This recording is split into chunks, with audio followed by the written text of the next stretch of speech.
Okay, SpeakEasy Online. It's March 2024. We have a dedicated following here this evening. Only notice that I can really think of is that Kirkgate have got the Literary Festival on 23rd to 24th of March this coming weekend. Do you want to tell us a bit about that, Roz?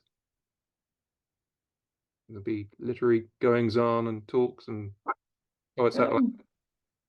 Yeah, well, you've got the list of everything that's on. There's a couple of poets, a couple of writers, and a couple of workshops in the morning for kids. Anyway, there's a workshop. Yeah. It looks good. You got I know Katie Hale, the poet. Yeah, I just booked a ticket for that, and I booked to see that. What's his name? Hassan Javid Hassan, is it? Javid Hassan, yeah, maybe. Yeah. I'll see that as well, and I'll probably Harry be there. Davinsky. Oh, yeah. So there's details on the Kirkgate's website, isn't there? It is, yes, it's all up there, and you can book tickets there as well if you wish. The tickets are about £5, most things, so it's not expensive as such. That sounds good. Yeah. So yeah, check out online for details, and or just come on down on Saturday or Sunday, which might be how most people are doing it, I presume. I think so, yeah. If people want to buy books as well, bring some cash and they can have a look at books that'll be on the bookstools, yeah? Table. Yeah, the new bookshop's got a stall where they've been represented, and I think there's quite a few authors turning up, and they'll have their books as well. And of course, we're going to bring ours, I think. Yeah, cool. That's fantastic. On Sunday, at any rate. I'm not sure about Saturday now, if we're going to have any Saturday or not. Yeah, well, I can probably come down Saturday as well. So, all good. Okay. No problem. Good. All right. We've got a special speakeasy. We've got a speakeasy in person tomorrow night, which is a week earlier than usual because we've got a special event next week at the Source, but it's all sold out. You can't get a ticket to see John Hegley and the Errant Thieves. So for those who haven't got tickets, I'm really, really sorry. We'll try and get John up again at some point, but it's the Errant Thieves farewell gig, but I'm sure you'll be able to catch them with other bands and other musical shenanigans that they'll be getting up to in the future. So I don't think it's the last we've heard of the Errant Thieves, but just in this iteration, I'm sure. But yeah, they've been brilliant, and they've come to Speakeasy a few times as well. And I think it's sad that they're calling time on things, but they've given so much to every audience, I think, that's seen them at festivals and events over the last 6-7 years, and they've been really terrific. So thank you to the Errant Thieves for the joy they've shared. Okay. I've got a poem. Have you got poems? I hope you've got some poems. And we'll crack on with poems and go around a couple of times, yeah? This is one. It's called My Beautiful Shadow. And it goes like this. My beautiful shadow, the golden girl who follows me and watches all the mistakes I make. My beautiful shadow takes flight like Peter Pan, journeys to Neverland as I watch the stars shine. My beautiful shadow beams at me with eyes so bright, the story bubbling up inside, and she always keeps me right. My beautiful shadow is generous and kind, likes the life she finds in the sleepy town of words. My beautiful shadow is finding who she is again, making endless friends and living in each moment. My beautiful shadow may leave now and then, but she comes back in the end, so far. My beautiful shadow walks a lonely path with me, always makes me see the world with eyes new. My beautiful shadow banishes away my cares. Each time into my soul she stares.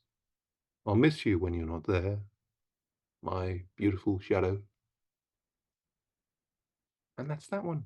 That's that one. Oh, thanks very much. Right. Over to Elizabeth. Do you have a poem for us?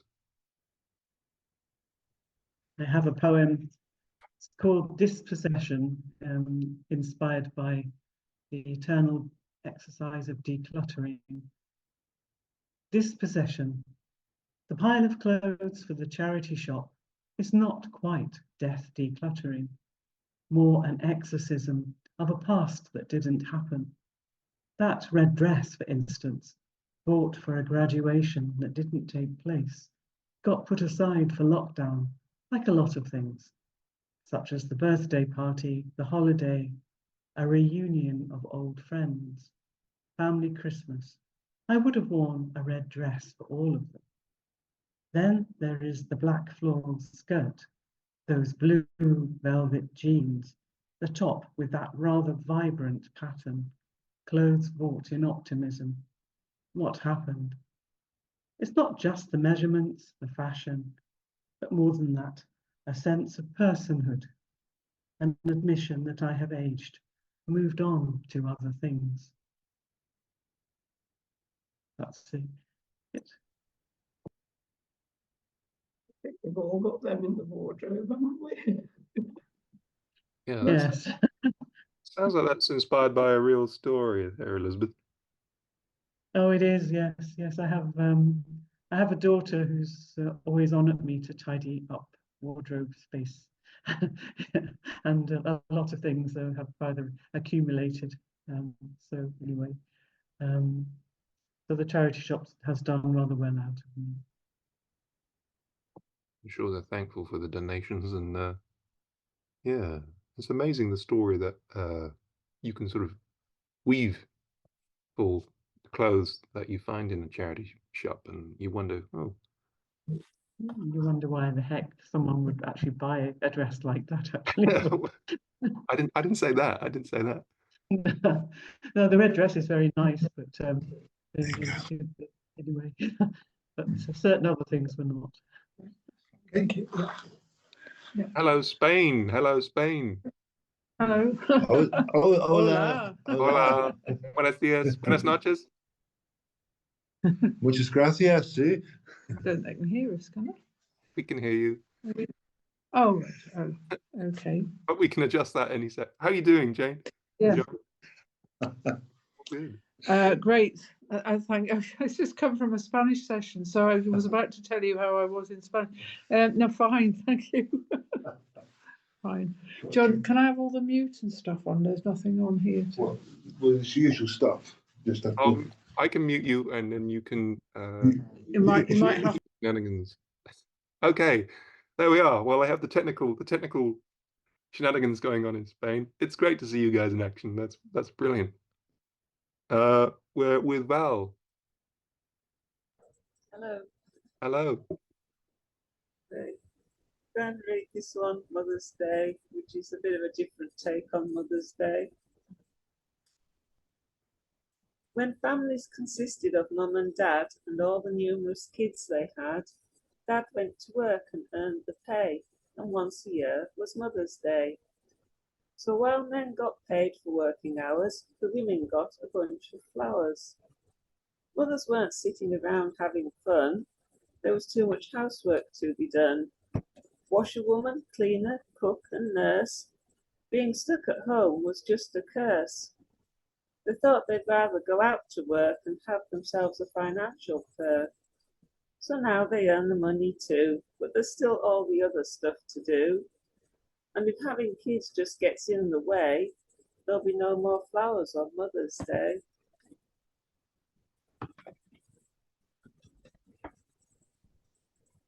Thank you. You. Again, based on true events, I suspect there, Val. Well, it's kind of like how it was in the 60s through to like now. Like my mother didn't work, but my daughter does, you know, and my son doesn't have any children. They both work. So, Yeah, how times change. time to change, yeah. Lovely poem, though, so thank you for sharing that. Okay. Roz, we're with you. This is one that I wrote for the Maryport thing, but never read because it didn't really work. I couldn't get Maryport into it. It was a poem of John Southey's. I've sort of stuck to his format and pinched some of his words, but completely changed the meaning. He wrote about the wicked bishop, or the people, God's judgment on the wicked bishop, I think it was called. And I've called this the people's judgment on a wicked government. So it's slightly different. But it goes on a bit, so pretty read. The winter had been so chilly and wet, still the people on boats were coming yet. It was a piteous sight to see them all around, laying on the beach looking half drowned.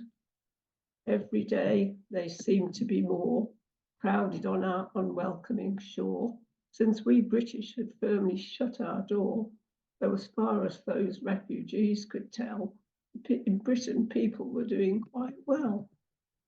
At last the government appointed a day to quiet the voters without delay. To the House of Commons they did repair and paid the Rwandans to take them there. Rejoice, such tidings are good to hear, but all boat people from far and near on a great plain till full as it can hold of women and children, the young and old. And when he heard it was against the law, the Prime Minister quickly secured its door. So while the courts tried to legally stall, he ditched the plane in the sea and drowned them all. Indeed, it's an excellent outcome, said he, and the British people are obliged to me for ridding it of in these times forlorn of foreigners for which no Brits will mourn. So then to number 10 returned he, and he sat down to supper merrily, and he slept that night like an innocent man, but the Prime Minister never slept again. In the morning, as he entered the hall, where his picture hung upon the wall, a sweat like death over him came, for it had been stolen out of its frame. And as he looked, there appeared an aid at his arm. He had a countenance white with alarm. My lord, I opened your treasury this morn, and I must report that all the money has gone. Another came running presently, and he was pale could be. Fly, my honourable PM, fly, cried he. 10,000 voters are coming this way, and they won't forgive you for yesterday. I'll go to the House of Lords, replied he. 'Tis the safest place in history, since all the noble traditions they keep, and the ideas of Britishness run deep. And the PM fearfully hastened away, and he crossed the Thames without delay, and reached the Lords and barred with care all the windows, doors, and loopholes there. He laid him down and closed his eyes, but soon a scream made him arise. He looked and saw their eyes aflame, all 22 from where the screams came. He stared and saw it was his cabinet, which made the PM more fearful yet, for they were screaming mad with fear as the army of angry voters drew near. They had sailed over the channel so deep, and they had climbed the riverbank so steep, and now to the Lords their way is bent to do the work for which they were sent. They are not to be told by the dozen or score. By thousands they come, and by myriads and more. The mix of British races overlooked before made a judgment of Britishness not witnessed of yore. Then down on his knees the PM fell, and falling as fast went his government as well, as louder and louder, drawing near, the demands of the populace he could hear. Yelled through the window and shouted at the door, and written on the walls were demands galore, from potholes on the ceiling to jobs through the floor, from the rights of the left, from the right and the left behind came even more. From everywhere they seemed to flow, and all at once to the PM they go. As the angry Brits pelt him with stones, he sought refuge in his ancestral homes, seeking asylum in India, but his prospects looked grim, since they had shut their borders in judgment of him. I'm sorry, that was a bit long, but if you read the actual poem, you'll be able to see why it's so long. Wow.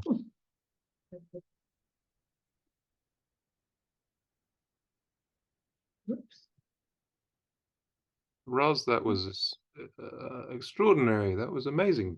That was brilliant. So good. Wow. And you covered so much. Yeah. So you're canvassing for the Conservative Party then, are you? Or you? Yeah, that's my next job. I'm going to murder the Prime Minister. That should be my next role. In the actual poem, it's about burning people to death in a barn for being hungry and then calling them vermin, and then the rats come and eat the bishop in his tower. Lovely little poem, but it all rhymes like that, and I used a lot of his words. Wow. Well, that was amazing, Roz. Phew.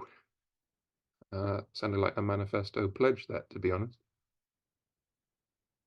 Anyway. Jane, we're with you, Jane, but you're on mute there. You there?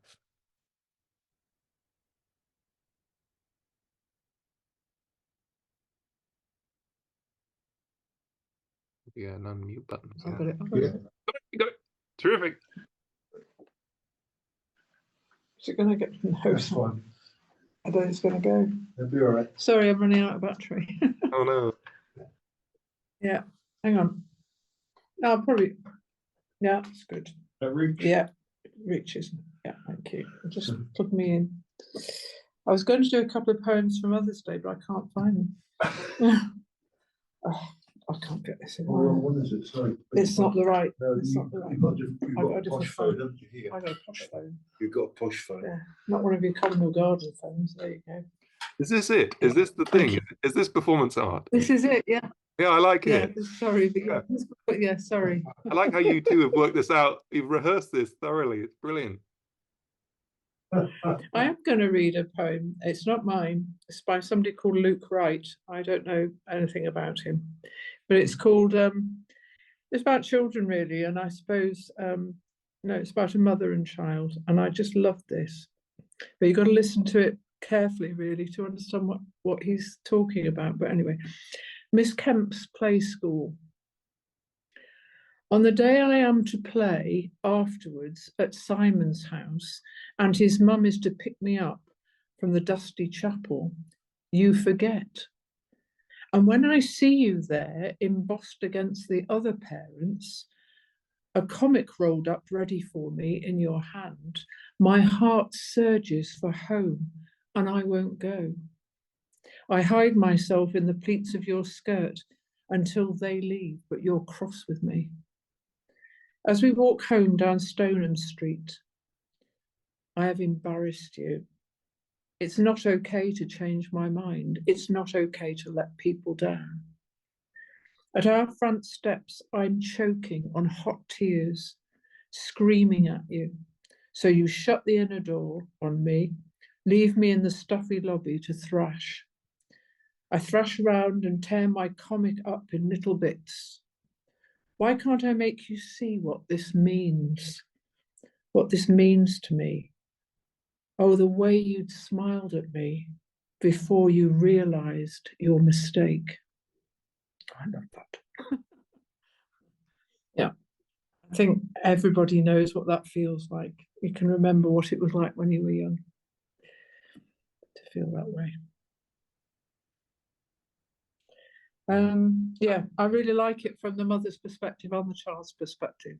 You know, that these things blow up into incredibly difficult scenarios for children. And the idea that his mother smiled at him and he didn't want to go to someone else's house because she smiled at him and then she was angry. It's just very touching. I've got another short one. If I can just find it on the same theme. Is that okay? Okay, yeah, sure. All rules are off tonight. It's short, mercifully short. If I can find it.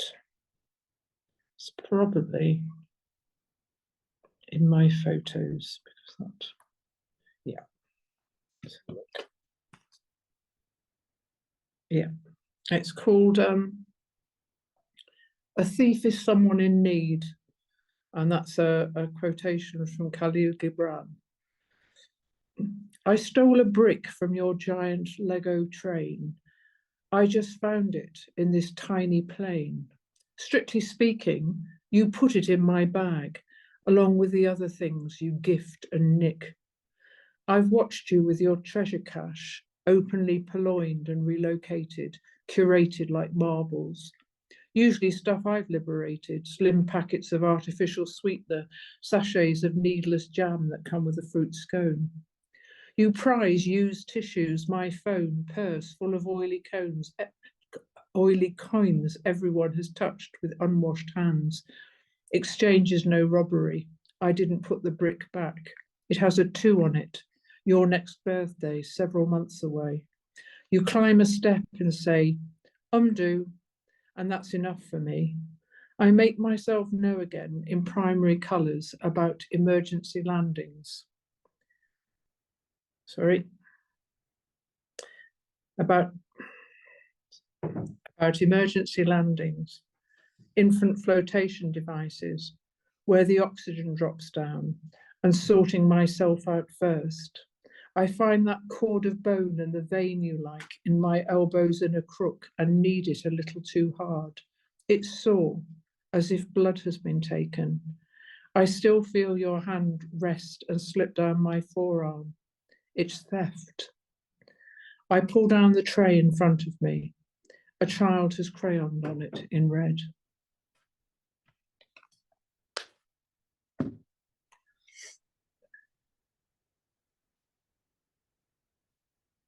And that's inspired by a real event, isn't it, Jane? Yes, it absolutely is. I even have a photo somewhere of that plane tray, and a child has actually scribbled on it in red. And I did steal the Lego. Yeah, you've got quite a collection now, haven't you? You built that whole house out of it, actually. Yep, I'm going to mute me. Just like real life. Thank you, Jane. Lovely. All right, back to the beginning. We got about just under 9 minutes, and then we'll have to sign back in again. Just use the same login. I got a couple of poems. I'm going to do 2 poems because one of them's kind of short. You know, I did a workshop with some young people at Prism Arts in Carlisle about a month ago, and they're looking at art and creativity, and I was brought in to try and encourage them to come up with some poems and some words. So I did, and the first one is called Art. Art can be smart. Art speaks to the heart. Paintings tell stories. Storytellers speak to you and me. Words hold magic. Music holds a song. We each hold our own tune. I am an artist. I am a poet. I am a writer. And so too are you. That's the first one there. And then there was the next day we did another group. Oh, thank you. There was another group, and this is another one about art. Art is asking questions. Art wants to make you think. Art can make you feel. A sculptor makes beauty out of stone blocks. A poet finds words from ideas. Paintings share dreams. Stories allow you to explore in books, film, or TV. Journey into a land of fantasy or express feelings and your truth. Art can challenge. You can escape into a realm of wonder where imagination runs wild and we can be free. Art opens our eyes and allows you to see. Old things can seem fresh and new things speak to you and me. Art is about expression. Art is making connection. Art is or isn't perfection. Art is imagination. And there you are. That's what art is. That's what I thought art is. So there we are. Oh, thanks very much. Cool. They were, and the group. I got a group poem. I'll read it later on as well. That was there were some really good ideas that they came up with. So yeah, it was a good session. Okay, Elizabeth, we're back with you. Do you have another one for us? Yeah, in fact, I've got a little triplet of poems here. These are based on monochrome photographs. I like to look at old photographs and find stories in them. And I've actually chosen 3 photographs of poets. So they're at least probably 30 years old, so you don't have to guess the poet. It's called Lovers in Monochrome. Grace, playful, that leaning back over the railing. His midlife spine, not so playful, but that loving look from her makes it graceful. The late afternoon sunlight illuminates that glance, catches his silver hair, binds them together, all the hope for their future mapped out in light and dark. We know how it turned out. The second one is Love Scene. They are not bookends, but the 2 halves of the understanding heart. Her finger points up to heaven. His hands are crossed in his lap. Patiently, he waits for her to finish all she needs to say. And I'll finish with Posing for Still Life. The cat disdains the handsome poet who poses by the window and teases her with dangled string. She has rich striped tortoiseshell fur like a royal train and blatantly ignores him. The man is striped by shadows from the outside world. He will be acclaimed for what he writes. His wife-to-be reads intelligently. She is beautiful, like Cleopatra. That's the threesome. Thank you. Those images you brought to life were very striking. Yeah, I like the shadows and the striped on the cat, the fur. It sort of, that was a lovely comparison. Yeah. Thank you. Yeah, is that in your collection? Yes, it is. Yeah, yes, it's no, I've got a middle section of very short poems. Sometimes it's fun to write little poems as well as long ones. Did they all come More together, flexible. or did they all come to you together, or did... Yeah, well, sort of, yes, because there was a selection of old photographs of poets which I found rather engaging. So I spent a happy afternoon perusing them. So I ended up writing 3 little poems about 3 particular poets. So I remember the names of 2 of them, but sadly not the third one, who was a very famous woman poet. So I'm sure that someone will be able to enlighten me, but anyway. Oh, that's great. No, it's amazing what how inspiring a photograph or prompt can really be. Yeah. I was going to ask you who the poets were, but you don't know them all, just 2 of them. Yeah, Who- yeah, who- yeah. Who were the 2 you remember? Seamus Heaney and Geoffrey Hill. Ah, right, okay. Yeah. And the other So the was a woman, female. Yeah, yeah, but she will be long departed from this mortal coil now. So Okay. no, it'll come to me in my one of my moments of coherence. Probably a week next Friday or something. Moments of Coherence sounds like the name of a collection. That sounds good. Write that one down. Oh, that's good. I like that. Thank you. Thank you. We've only got a couple of minutes. I think we may have to sign out and sign back in again, and then we'll be with Val. Does that sound okay? All right. I'll push the button, use the login, and I'll see you in a couple of minutes. It's almost as if nothing happened. Okay, we're back in the room. We're with Val. What have you got for us? I'm going to read this one about the Traitors TV program. I don't know if you all watched it or not. If you didn't, it probably won't make a lot of sense, but a lot of people did watch it. So it's just kind of about celebrating people who tell lies, really.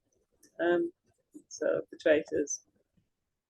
As children, parents teach us it's wrong to cheat or lie, and this is a set of morals that most of us live by. That loyalty and faithfulness and honesty is a must, because it's really very cruel to betray a person's trust.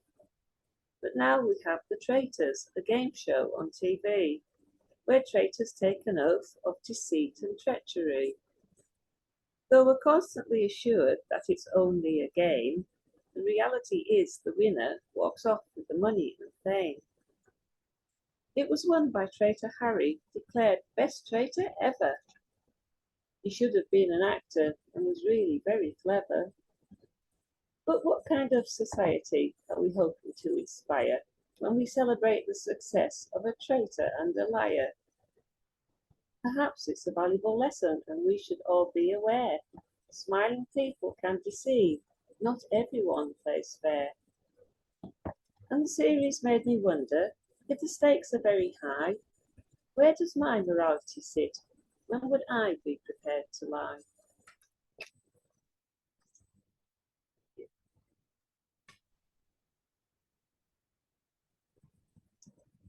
Yeah, they should have somebody who's trying. Don't they also have people trying to figure out who the traders are? Or is it? Yeah.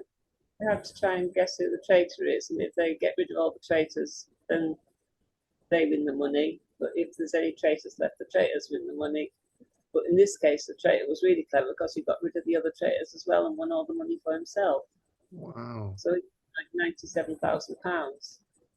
So it's, it's all very well saying it's only a game, but it's not really when there's £97,000 at stake. I wonder how those other traitors felt when they got stabbed in the back by him like that. I think it was the young girl at the end who was kind of like his best friend in the place, and she looked at him and she said, "You're not a traitor, are you?" Just sort of under breath, and he went, "No, I'm not," and he was. And she changed her vote, and if she'd voted for him like she was going to, she would have won half the money with the other guy. But because she changed it, he won the money. Wow. That's television gold there, Val. That's television gold. Yeah, it was a very successful series, but you just kind of wonder, where the morality lies in it all. It was interesting. Yeah. Oh, well. Yeah. Well, I'm sure they'll make more and more series of it. It's yeah. There is something strange about it though, isn't there? Like, are we just making money in television and entertainment off of people's lack of ethics and morals? It was voted off, and the others won the money, and that everybody thought, yeah, they've all got their comeuppance, but in this one, the traitor actually won. So yeah, and you think, yeah, where do we celebrate people being great traitors? Yeah, I don't know. It's quite, yeah, it's got very sort of philosophical this evening already, hasn't it? It's sort of, yeah, I don't know. Politically, we've got used to liars, Mm. and it seems to be okay. We reward lies, and yeah. So yeah, there is a moral problem, is there not? Yeah. Absolutely. It's turning into the moral maze. Did you know we've stumbled into the moral maze now? It's not a poetry night anymore. We've become a discussion panel. No, sorry, I'll shut up. No. We better crack on. Roz, we're with you, Roz. Have you got another one for us? Yeah, I just think we're all immoral anyway. So there we go. Right, I have to read this one from last Wednesday, whenever Ode to Lost Poems.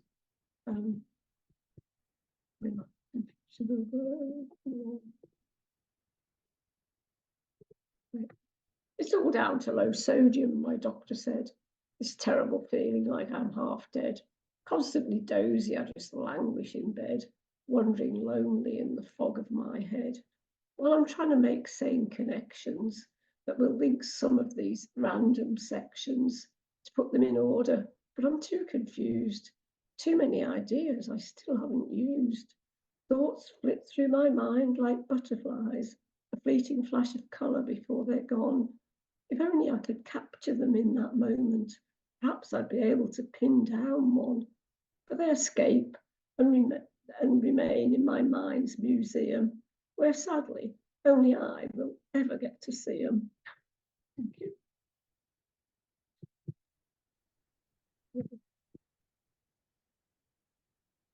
Well, I think we've all got our own museum like that. Jot them down. You never know when you might come back to the ideas. They'll have a life. I can't remember what I thought when I found a pen and a book. Oh dear. Well, you made that poem out of it, so that's good. Okay, Jane, we're with you. There we go. There's John doing some good unmuting. Well, hey. I knew he'd come in useful at some point. After 40 years, no, 42 years, he. Congratulations. Yeah, it's great. This one's about here, actually. This house is the main part of two houses that are part of an Arab farm. So it's 13th century, and all the walls are very thick, and it's very cold in the house. Hot outside, 26 degrees today, but cold indoors. It's supposed to be like that. I don't know what this poem's called because I've taken a photo, screenshot of it, and I've cut the title off, so I've no idea what it's called. I am hidden here to save me from the cross. Our Muddin's wife is held against her will. We mass convert in overcrowded walkways, and in El Fuerte's foothills, men are killed.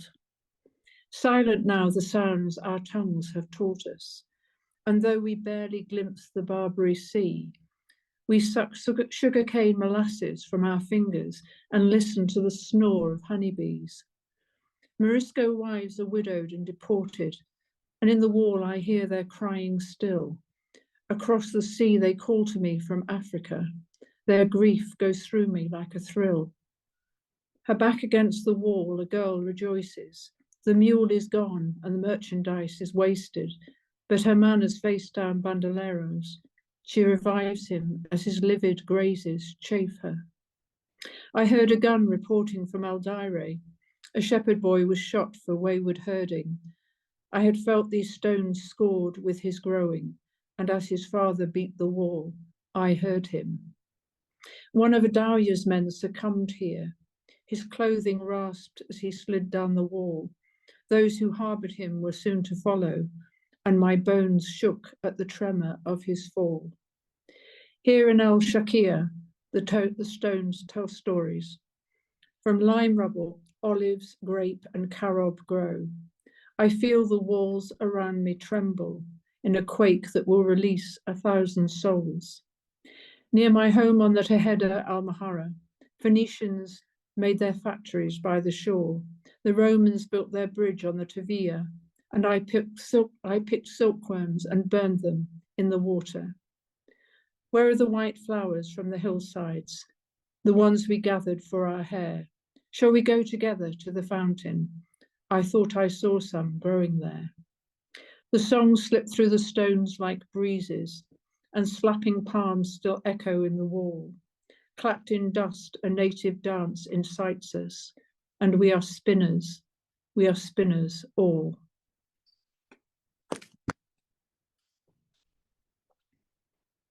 Oh, my arm off.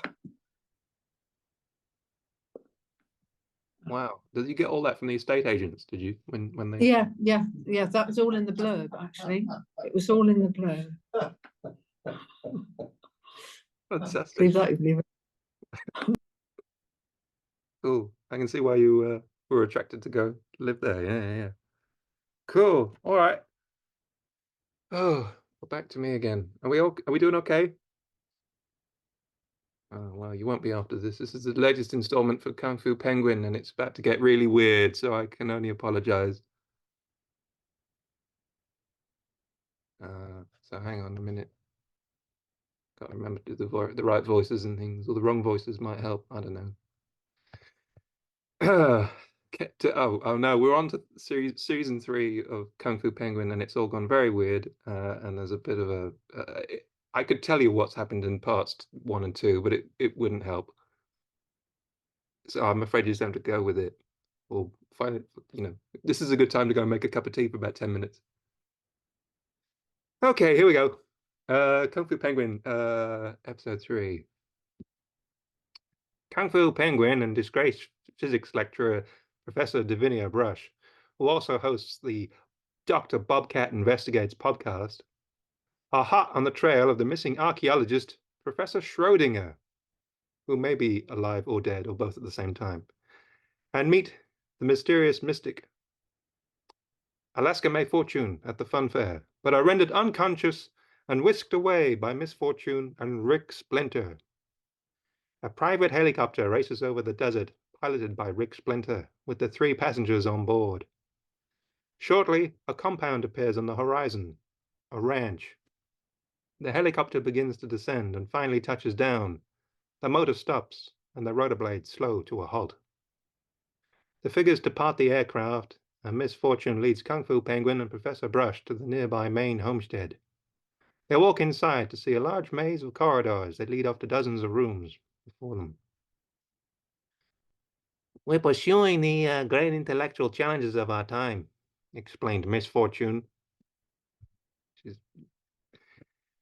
We're engaging a wide range of neurodiverse participants in our studies here at the Piccolo Institute for Science of the Strange.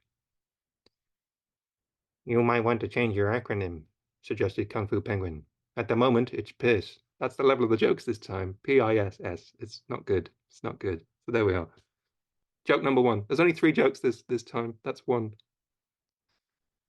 They're all as good as that. I'm sure. No, that's wrong voice.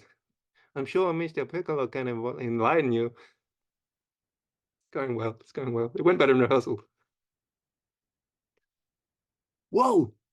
You mean millionaire businessman Brian Piccolo? asked Dr. Bobcat excitedly. Kung Fu Penguin wasn't familiar with the name. Who? He made his fortune in some internet business. Now he runs his own space exploration company. He has a reputation for being a little eccentric. It's getting very James Bond all of a sudden. It's getting very James Bond. The polished pine door ahead of them opened, and a debonair figure stepped forward, with a friendly smile, and he shook the visitors by the hand. Welcome to, Skin Crawler Ranch, announced Piccolo. Allow me to show you around. Please excuse me. I got a little errand to run, explained Alaska May Fortune before she turned and walked down. I should employ other people to do the voices. It's getting very confusing. Before she turned and walked down a long corridor and disappeared into a hall beyond. Nice home you got here. Wait a minute. I've heard about this place. Don't you get all sorts of weird stuff happening? Unexplained strangeness? Isn't this a haunted place? A haunted ranch?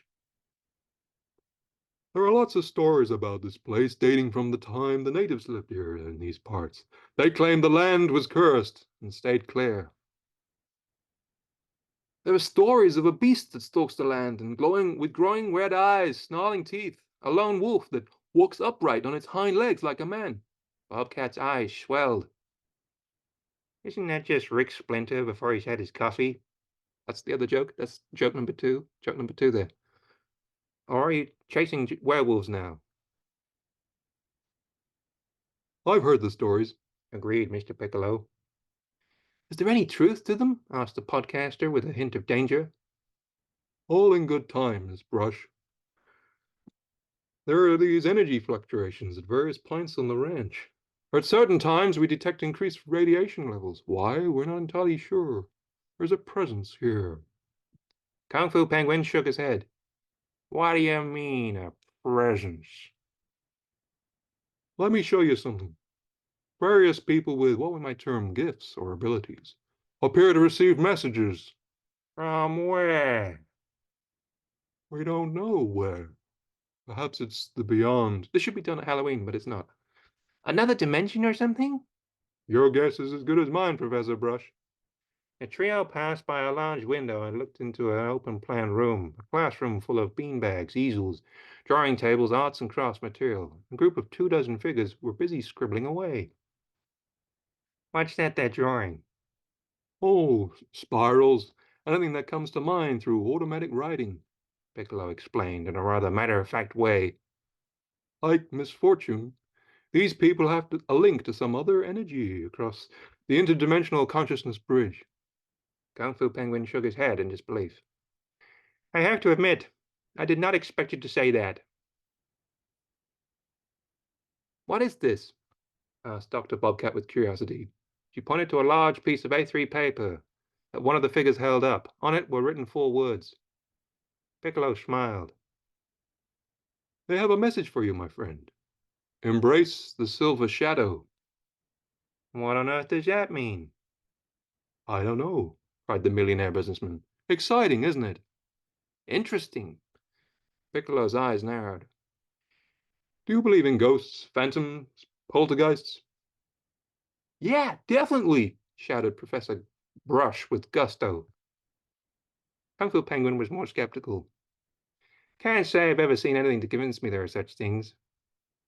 Well, I have, Mr. Piccolo mused mysteriously, probably for effect. That was joke number 3 there. That wasn't joke number 3. It's not, they're wearing thin now. I've begun to see things in a whole new light. There is more to this world, this universe, this reality than we ever imagined. What do you imagine there is? There is a phenomenon, a bridge between this realm and parallel realities, a link to the paranormal, if you will. I knew it!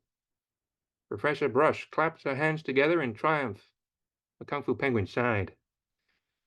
I think there's always an explanation for ghosts or whatever spooky thing people think they see. Oh, I agree.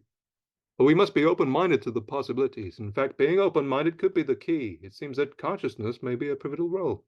Consciousness? I'm sorry. I don't think I quite follow you. Our mental capacity is greater than what we're generally told. The mystics, the psychics, extrasensory perception, it all plays a part. What we can tune into if we learn to mediate and focus our minds. We might be able to tap into a consciousness realm and discover the secrets of the beyond. But there is a theory in physics that atoms produce fields. Consciousness could reside in such energy fields. Okay. You're starting to sound like you should be the one telling people's fortunes. Alaska, my fortune is one of the gifted seers. Everybody's looking for something. What are you searching for? Well, mine is the search for source, the consciousness realm, the divine yin and yang, the creators. It's gone like into crazy Bond-villain territory. But thankfully, mercifully, we have a song here. It's a definition of the word mercifully we haven't come across before. It goes something like this. Plant seeds, harness the power of flowers, grow mighty tall trees. Be kind, lend a hand to all species, live life in harmonies. Questions demand an explanation. Clarity comes from quiet meditation. Searching for the origin of inspiration. and understanding of the divine creation. Does it all have a meaning? Have we reached an intellectual ceiling? Where do we find answers true to uncover a truth we always knew? How do we view the world outside? Perhaps we should look deep inside. There's a solution for me and you. Some claim the answer is simply 42. What do we retrieve? I've got to ask, what do you believe? Do we have a soul that somehow lives on and connects us to the great beyond? Does it all have a meaning? Have we reached an intellectual ceiling? Where do we find answers true to uncover a truth we always knew? How do we view the world outside? Perhaps we should look deep inside. Some might call it God. Yin and yang is kind of odd. Enlightenment of the astral plane is all pretty hard to explain. Others call it the base code of the universe. It's easier just to name it source. That doesn't rhyme. Should have rhymed. Didn't rhyme. Well, speaking of looking for things, I'm looking for Professor Schrodinger. Do you know where he is? Mr. Putlow nodded. He's an old friend. I financed one of his excavations about, 30 years ago. What did you find? Ah, now that is interesting. Piccolo grinned. Before I tell you, let me show you something.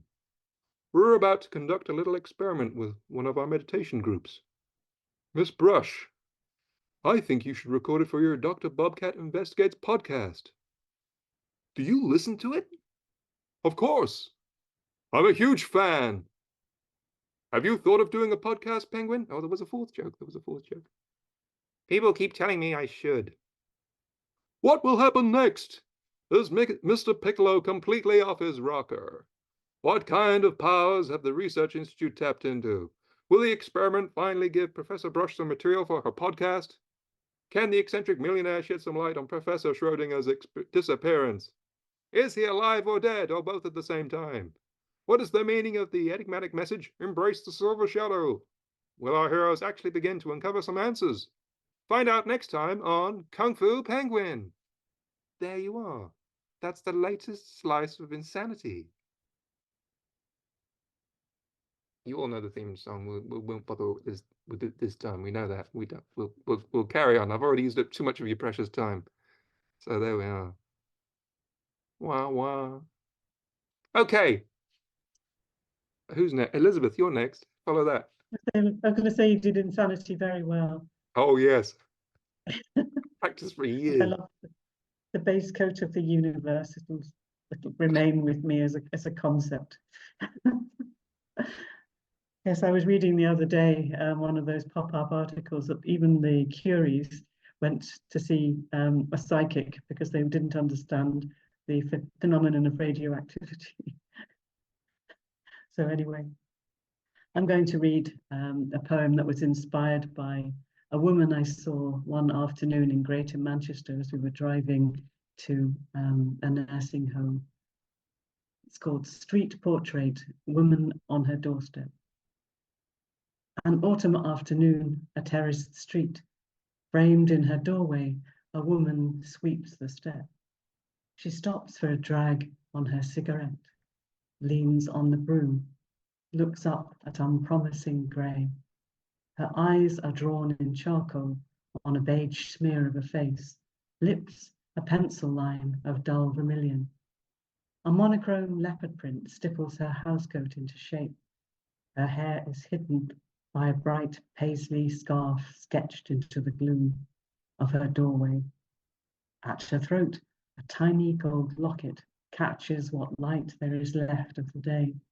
Meanwhile, the ashy tail of the cigarette blossoms, then cascades to the ground in slow motion, just misses the puff of fake fur on her slippers. She tosses the stub into the gutter, a dash of the broom. She goes inside, closes the door behind her.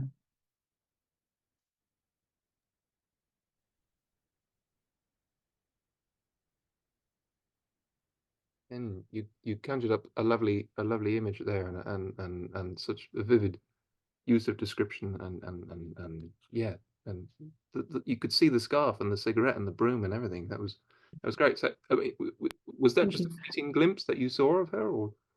It was very brief, but it was one of those. It was a difficult time for the family. But there are times when you just when a moment becomes much longer. I think we were driving past, and I happened to glance into this doorway to see the woman who was dressed as she might have been dressed, you know, in the 1960s. You know, her pinny and her scarf were very old-fashioned. It was like seeing a ghost from 40 years before.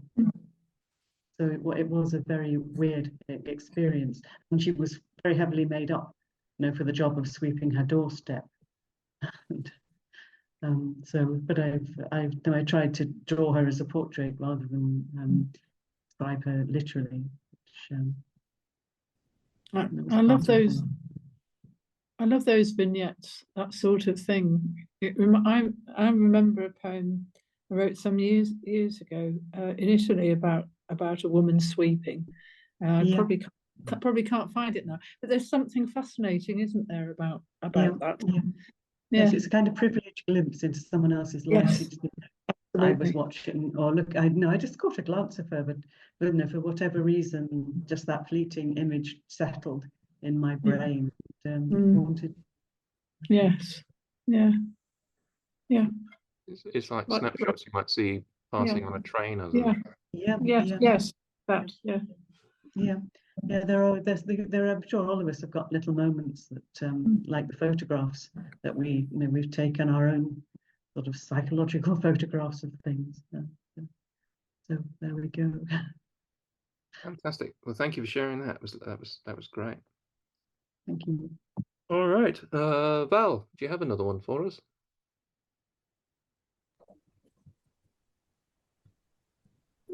While I was on the theme of telling lies, it reminded me of this poem I wrote quite a long time ago. It's just called Stories and Lies. You can measure the weather on the Beaufort scale, from a gentle breeze to a full-blown gale. When it comes to the truth, what are the scales? We started with stories, moved on to tall tales. Little white lies followed on from untruth. It was easy to blame the imagination of youth.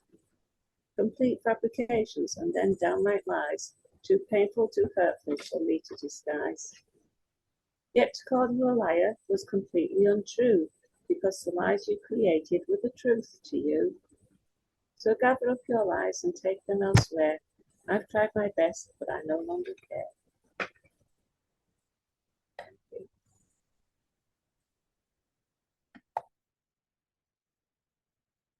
Very good, Val. Yeah, you've got quite a lot of material out of this subject. Yeah. Yes, I have, yeah. No, cool.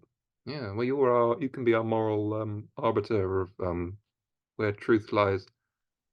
I'm the moral guardian of the group, yes. Yes, it's in safe hands. Thank you. All right, Roz, we're with you. What have you got? Well, I didn't actually have anything up on my computer.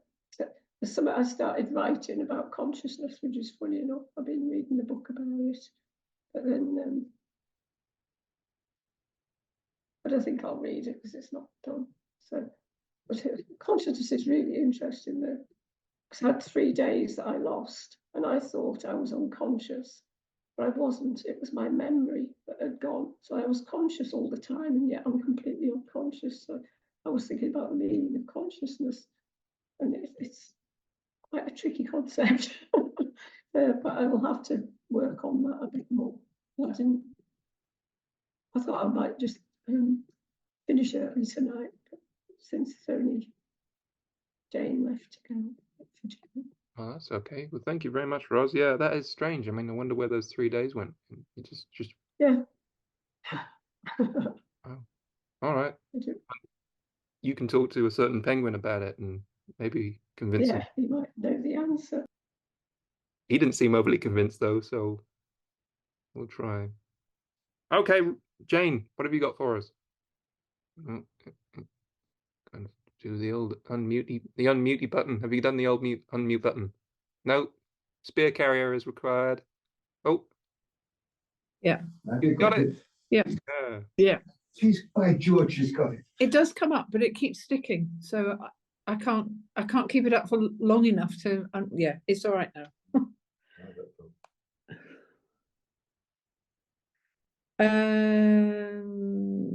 I don't know whether this was the poem. I might have found it. It says I last modified it 22 years ago. So. It's called Men of Rome.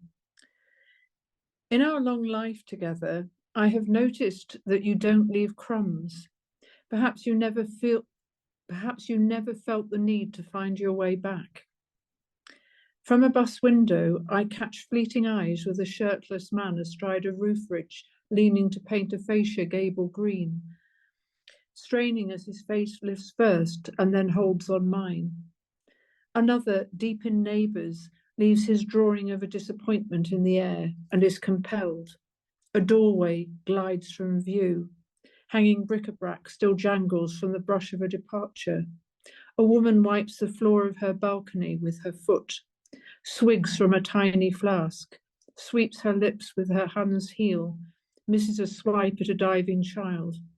She seeks for and finds me with her dark, distracted glance. Here is an enigma. I have never seen you either, greedy, mopping leavings from a plate with a wet finger. The smell of dead flowers wafts through an air vent as we pass a cemetery. Along the roadside, lint from poplars is banked like snow. Clovers have lost their stems in it. Little scabs of cherry blossom lodge in gutters. The soft arms of the young woman in the front touch my bare feet beneath the seat as she reaches for her bag. I retract my legs, but they remember. I pull out the breakfast bread and break a graze of crust. You recall the men who noticed me yesterday in Rome. Your eyes narrow with a look which says for hunger, this is not the proper time. I don't know if it was that poem. It's got a woman sweeping a balcony. It'll do. Yeah, yeah. You've hit the theme of women sweeping up, which was the theme. The memo didn't go to everybody, but Elizabeth got it. Yeah. Could be a next episode, couldn't it? Of Kung Fu Penguin. I think he's going to clean up all right in Yeah. the end. Yes, He's just going to clean up all right. absolutely. Great I stuff. love the shared moments, Jane. It was Say that again, Sorry. Elizabeth. Sorry, Elizabeth. No, I love the shared moments. You share Yeah. moments with strangers, and you have a kind of a physical memory of a woman touching your feet, and the eye contact with a complete stranger on a balcony. I think that's. I like all that stuff though, and the thing you were saying about photographs. Yeah. I think it was Tom Gunn. It could have been Ted Hughes, but I think it was Tom Gunn who said photographs could actually, or is it? I've said that now, and I think it isn't. I think it's somebody completely different. So that old photographs shoulder you out of your own instant and heat. Yes. I'm not sure who said that, but a poet of that ilk anyway. Yeah. And I think they do. That's exactly what they do. Yeah. And I love the idea of the light that has reflected off of them and has been registered, even though it's not the same light, obviously, but it's left an impression on something else that is conveying something to you. Yeah, it's different to a painting. Very different. Yeah, that's great. They're like time capsules, aren't they? But photos, they really do freeze a moment in time. Well, I think we're sort of coming to a close then. It's been really good this evening. Thank you all for joining in. I've got one more poem and then we'll do some thank yous and then I'll let you go. But yeah, this is another one. This is the group poem we did with the guys at Prism Arts, all about art. And this is art is without boundaries or barriers, without barriers or boundaries. Art is drawings. Art is amazing and smart. Art is great and perfect. Art can also be imperfect. Perfect art or imperfect art is all good art. Poems, Pudsey, swimming, helping others. Art is everything, and everything is art. I like art. It makes me happy, excited. See all my friends. Art is in the doing. Art is milk for the eyes and honey for the soul. Art is fun. Art is showing what you're passionate about. Art is collaboration, play, challenging, peaceful, expression, exploration. Art is the art of interpretation. And art, it can be whatever you want it to be. That's what art is. I thought it was great, isn't it? There we go. I'll give a round of applause to the group who came up with that. All right. Thank you all for coming. Give yourselves a round of applause, everyone who read tonight. Everyone who listened. Everybody who stayed to the end. And yeah, thank you all for joining in. It's been really lovely from far afield. Thank you. Oh, thank you for the technical support as well. Thank you, technical support people. Thank you, John. Really good. Yes. Couldn't have done it without his help. So there we are. So Thank yeah. you, Phil. Oh, thank you. Oh, thank you very much. You're very welcome. Maybe see you tomorrow night for the Speakeasy in person, or next week for the special Speakeasy, or the Literary Festival in Cockermouth at the Kirkgate this weekend, or any of the other crazy shenanigans that are going on. And well, enjoy. We'll see what happens. Until we meet again, stay safe, get home safe, and keep writing. It's good stuff, guys. We'll see you again soon. Bye. Cheers. Thank you. Thank you. Take care. Bye.